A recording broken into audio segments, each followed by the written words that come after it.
Ei, sa pagana herilane. Mulle aitab, mina selliste tingimustega nõus ei ole.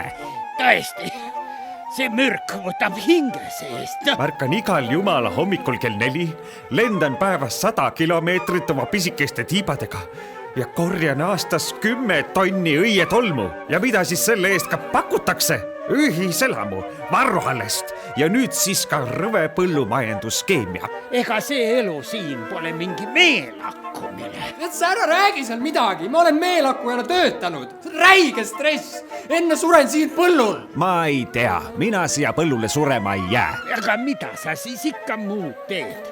Oled ju samuti töömesilane. Vot ei ole, nüüdsest olen töötu mesilane. Ei tea, mis ta nüüd teeb siis? Kuule, kuhu sa nüüd lendad siis? Töötukassasse lähen. Sealt saab tasuta ümberõppekoolitusi, tööpakkumised otse meilile ja 100 eurot kuus toetust.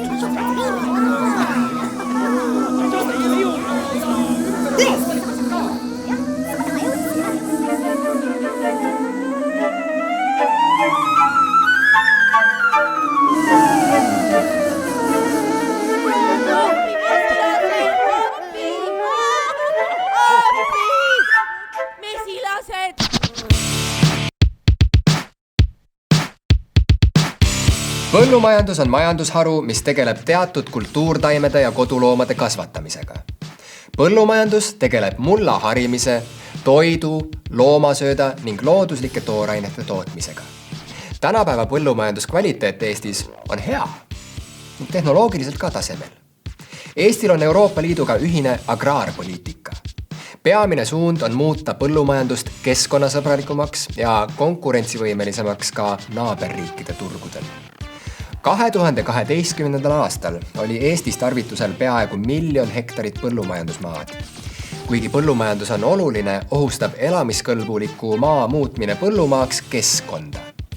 Mitmekülgse taimestiku ja loomastikuga alad hävitatakse ning asendatakse monokultuuridega, piirates oluliselt nii taimi kui ka loomi, kes sel alal elada saavad. Eestis on kõige suuremaks probleemiks lämmastiku ning fosforühendite sattumine Läänemerre. Ja see on tõesti probleem.